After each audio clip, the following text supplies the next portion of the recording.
My HOA president fined me $200 for a green door, so I painted my entire house, and she had to pay for it. I was sitting in the heavily varnished gallery of the county civil court, watching the presiding judge literally choke on a sip of ice water as he stared at the 8x10 glossy photograph of my house. Beside me at the plaintiff's table, my homeowners association president was vibrating with such intense, unadulterated rage that the pearls around her neck were audibly clicking together, her perfectly manicured fingernails digging crescent moons into the mahogany wood. My name is Jake. I am a 34-year-old senior mobile developer and digital content creator. My life revolves around lines of code, pixel-perfect digital rendering, and logical systems that execute exactly as written. 6 months ago, I decided I needed more space for my growing tech YouTube channel and home rendering server, so I purchased a beautiful, 2-story colonial in a sprawling, upscale suburban neighborhood known as the Gables. To say the Gables was sterile is a catastrophic understatement. It was a terrifyingly uniform, master-planned community where every single house was painted in varying shades of depressive oatmeal, desert sand, and clinical beige. It felt less like a neighborhood and more like a high-end psychiatric facility. And the warden of this facility was a woman named Marla. Marla was the president of the HOA board of directors. She was a woman who possessed absolutely zero real-world power, so she overcompensated by ruling our subdivision with an iron, totalitarian fist. She didn't have a job. Her full-time occupation was walking the neighborhood sidewalks at 2 p.m. on Tuesdays, carrying a literal stainless steel architect's ruler to measure the exact millimeter height of people's Bermuda grass. If your garden hose was visible from the street, you got a citation. If your trash cans were out 30 minutes past the mandated retrieval time, you got a fine. I am a quiet guy. I just wanted to write my code, film my tech reviews, and live in peace. But 2 weeks ago, I made a fatal, unforgivable error. I looked at my front door, a peeling, hideous shade of faded tan, and decided it needed a refresh. I drove to the local hardware store and purchased a single gallon of exterior paint. It wasn't neon. It wasn't aggressive. It was a beautiful, subtle, modern color called sage green. It was essentially the color of a dusty eucalyptus leaf. I spent my entire Saturday morning meticulously taping off the brass hinges, laying down canvas drop cloths, and applying 2 flawless, even coats of the matte finish. I peeled the tape away, admired the crisp edges, and felt a quiet, profound sense of domestic pride. Exactly 4 hours later, I heard the aggressive, rhythmic pounding of a fist against the freshly dried wood of my new door. I opened it to find Marla standing on my porch. She was wearing a rigid pastel blazer, oversized sunglasses, and an expression of pure, visceral disgust. She didn't say hello. She didn't welcome me to the neighborhood. She simply shoved a heavy, sealed certified envelope directly into my chest. You have exactly 48 hours to rectify this visual disturbance, Jake, she hissed, her voice a grating, nasal frequency that made the hair on my arms stand up. This is a gross violation of the community aesthetic guidelines. The fine is $200, and it will compound daily until that door is returned to an approved shade. I felt the heat rising in my neck and my vision went blurry with rage. I looked down at the envelope, then back up at her perfectly hairsprayed head. It's sage green, Marla, I replied, forcing my voice to remain level, gripping the doorframe to anchor myself. It's an earth tone. It perfectly matches the landscaping. Half the houses in the adjacent neighborhood have this exact color scheme. We are not the adjacent neighborhood, she snapped back, her eyes narrowing into dangerous little slits. She reached into her oversized leather tote bag and pulled out a massive, incredibly dusty, 3-ring binder. The plastic cover was yellowed with age. She slammed it down onto the small wrought iron table on my porch and flipped it open, the heavy pages smelling of decaying paper and unyielding bureaucracy. She flipped past dozens of dense, typewritten pages until she slammed her manicured finger down onto page 42. Section 8.2, Jake, she whispered, leaning forward so I could smell the sharp chemical scent of her hairspray. We only use approved colors in the Gables. No exceptions for artistic expression. No exceptions for modern trends. If the color is not explicitly listed on this page, it does not exist in this neighborhood. She turned on her heel and marched down my driveway, leaving me standing on the porch with a $200 fine and a binder printed in 1994, completely unedited since the Clinton administration. I didn't immediately go buy beige paint. I am a software developer. When I encounter a wall, I don't just smash my head into it, I reverse engineer the architecture of the wall itself. Before picking up a brush, I decided to test the absolute limits of her authority. I launched Unreal Engine 5 on my massive home rendering server. I took my 4K drone out and flew it in a slow, calculated grid over my entire street, capturing high-resolution photogrammetry data. I imported the raw spatial data into the engine and built a hyper-realistic 1:1 digital twin of my exact house, down to the granular texture of the brick and the specific angle of the afternoon sun. I created a comprehensive 20-page digital proposal. I rendered my house featuring the front door in 14 different, meticulously selected shades of standard beige, tan, and taupe. I printed the packet on high-gloss architectural paper and submitted it directly to the HOA board for formal pre-approval, playing entirely by their rules. 3 days later, I received my packet back in the mail. Every single render had a massive, red, rejected, stamp slammed across it. Attached was a handwritten sticky note from Marla. The undertones of these selections are aggressively hostile to the neighborhood aesthetic. Try again. Aggressively hostile beige.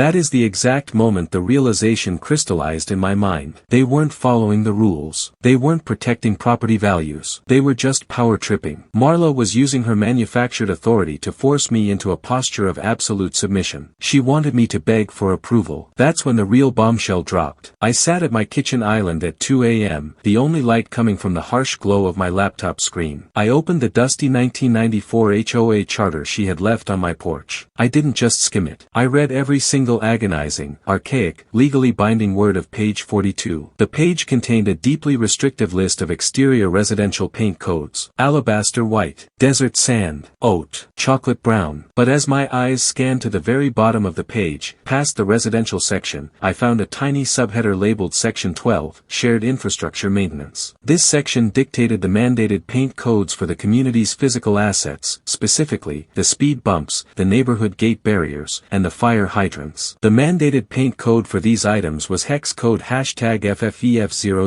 Industrial Safety Yellow. My heart began to hammer a violent, chaotic rhythm against my ribs. I flipped back up to the primary enforcement clause at the top of page 42, tracing the faded ink with my index finger. I read the exact, unedited, legally binding phrasing of the 1994 charter aloud to the empty kitchen. Homeowners may utilize any color code specifically authorized within page 42 for use on any residential exterior surface. I stopped breathing. The charter didn't say, for hydrants only. The charter didn't separate the lists by usage. Due to a catastrophic, 32-year-old grammatical oversight by whatever lazy real estate attorney drafted this document, the charter explicitly stated that any color listed anywhere on page 42 was legally authorized for any residential exterior surface. I didn't go back to the hardware store. I opened my laptop and requested quotes from heavy commercial industrial painting contractors. The following Monday morning, Marla was at the end of the street, measuring a neighbor's azalea bush, when the massive, diesel-guzzling commercial box truck backed into my driveway. I didn't just paint my front door. I hired a crew of 6 professional painters wearing full-body white Tyvek suits and heavy-duty respirator masks. They didn't use brushes or rollers. They brought out industrial airless paint compressors, the kind used to paint ocean freighters and commercial aircraft hangars. Over the next 48 hours, they systematically sprayed the entire exterior of my 3,000-square-foot, 2-story house. They covered the stucco, the trim, the garage doors, and the window shutters in thick, heavy, high-gloss, neon industrial safety yellow. The sheer optical violence of the finished product is almost impossible to describe with human language. It looked like a radioactive highlighter had violently exploded in the middle of a beige desert. The high-gloss enamel finish caught the afternoon sun and refracted it with such blinding intensity that delivery drivers actively had to pull down their sun visors just to turn onto my street. Birds seemed to entirely avoid landing on my gutters, presumably out of fear. It was a glowing, aggressive, monolithic monument to malicious compliance. Marla nearly had a massive, physical stroke. She stood on the sidewalk in front of my house, her face drained of all human color, staring up at the neon yellow sun that used to be my colonial home. "What have you done?" she screamed, her voice cracking wildly, abandoning all pretense of her refined suburban persona. "You have completely destroyed this neighborhood. I am going to foreclose on this property. I am going to fine you into bankruptcy." I walked down my driveway, holding the dusty 1994 binder open in my hands. I stopped 3 feet away from her, a cold, clinical smile spreading across my face. "I am entirely within compliance, Marla," I stated, my voice echoing off the blinding yellow stucco. "I utilized a color code specifically authorized on page 42 for a residential exterior surface. Section 12, paragraph B, safety yellow. If you issue a fine, I will consider it targeted harassment and a breach of the governing documents you so passionately defend." She physically recoiled as if I had struck her. She stared at the binder, stared at the house, and stormed away, aggressively dialing dialing her cell phone to summon the rest of the board. But I wasn't even close to finished. Because my house was now a perfectly uniform, high-gloss shade of neon yellow, I realized I had inadvertently created the world's largest outdoor chroma key backdrop. It was essentially a massive green screen, but yellow. As a tech YouTuber, I immediately capitalized on this. I moved my entire studio setup out onto my front lawn. I set up heavy C-stands, massive softbox diffusers, and my 4K cinematic camera. I began filming my daily tech reviews standing directly in front of my blinding yellow house. Using my editing software, I keyed out the hashtag FFEF00 yellow background in real time. I used my drone footage from earlier that month to digitally replace the yellow wall with a high-definition,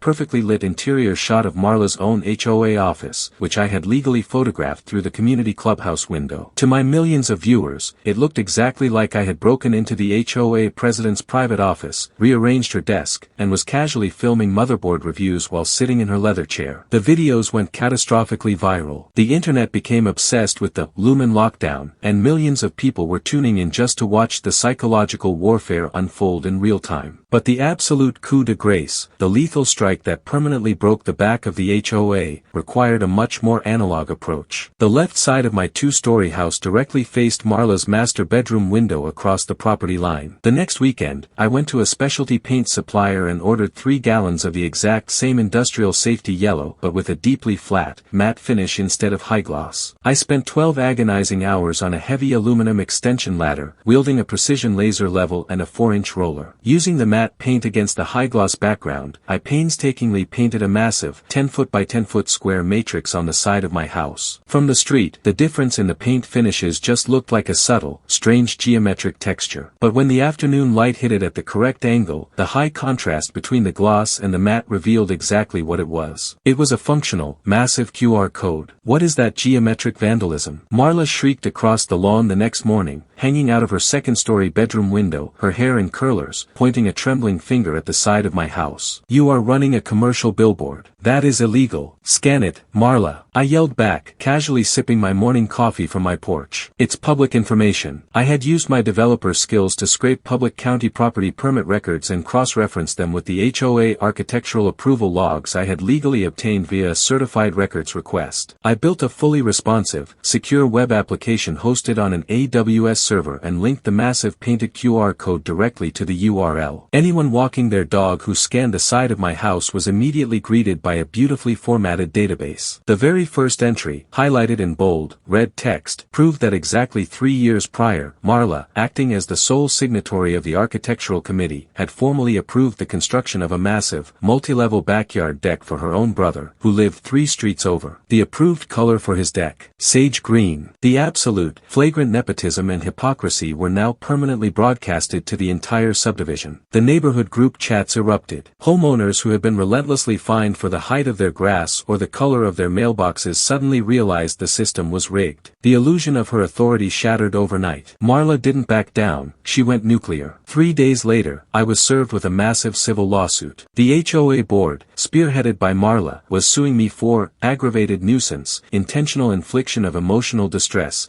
and severe diminishment of adjoining property values. They demanded an immediate injunction to force me to repaint the house, along with $50,000 in punitive damages. I didn't hire a flashy corporate lawyer. I hired Mr. Abernathy, a 70-year-old local attorney who specialized exclusively in archaic property law and municipal loopholes. He wore tweed suits that smelled of mothballs and possessed a terrifyingly sharp legal mind. Which brings us to the county civil court. The courtroom smelled of floor wax and stale air conditioning. The judge, an older man with wire-rimmed glasses, sat behind the heavy mahogany bench, slowly turning the pages of the 1994 HOA charter. Marla's attorney, a slick guy in a tailored suit, was currently pacing in front of the gallery, waving his arms dramatically. "Your Honor, this is not a matter of a simple legal loophole," her lawyer argued, his voice dripping with condescension. "The defendant has painted his property a color so visually offensive it constitutes a physical nuisance to the community. He is deliberately antagonizing the board and destroying the carefully curated aesthetic value of the Gables." Mr. Abernathy stood up slowly. He adjusted his glasses and walked to the center of the floor, holding a small, rolled-up municipal ordinance map. "Your Honor," Mr. Abernathy began, began, his voice a calm, gravelly rumble. The plaintiff cannot sue my client for following the exact, legally binding instructions of their own governing document. Page 42 explicitly permits this color code. But furthermore, the plaintiff claims this color is a nuisance. I argue the exact opposite. Abernathy unrolled the map and placed it on an easel. Because this specific color code is legally designated as industrial safety yellow, my client has,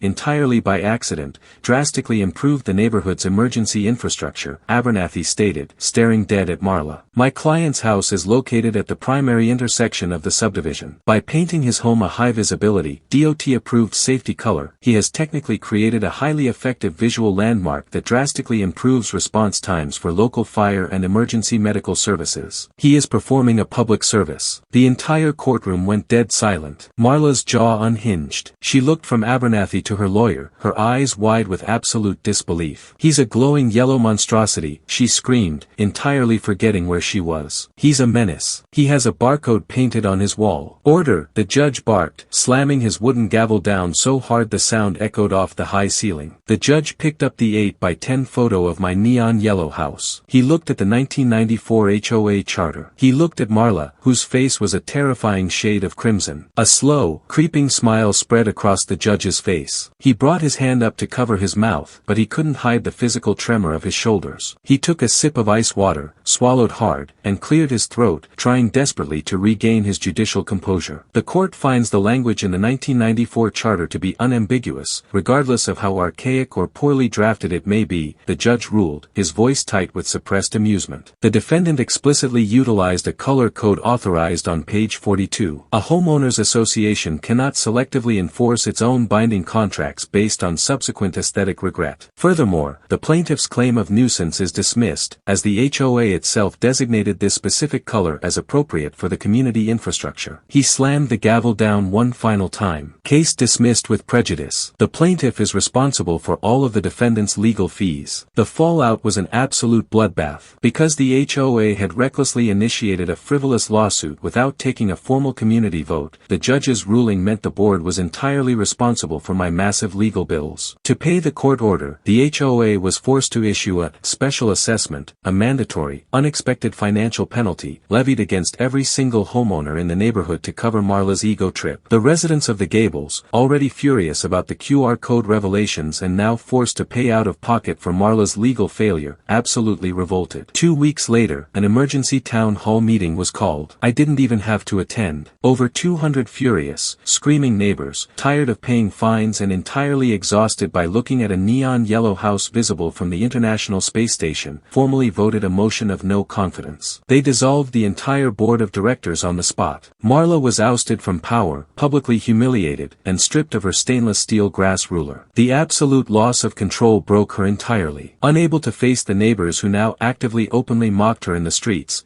she listed her house for sale and moved out of the neighborhood exactly 6 months later. As for me, the newly elected HOA board, comprised of exhausted, entirely reasonable neighbors, approached me with a white flag of surrender. We sat down at my kitchen table and we drafted a highly specific, legally ironclad addendum to my property deed. I agreed to immediately repaint my house to a beautiful, subtle, approved beige. In exchange, the new board signed a binding contract granting my specific property a lifetime, permanent exemption from all color-related fines, landscaping citations, and architectural committee approvals for as long as I owned the home. I also negotiated a permanent grandfather clause allowing me to keep my front door painted the exact shade of sage green that started the entire war. I weaponized a 30-year-old typo, turned my house into a glowing beacon of optical violence, and systematically dismantled a petty tyrant's entire suburban empire. Am I the monster here, or did she get exactly what she deserved?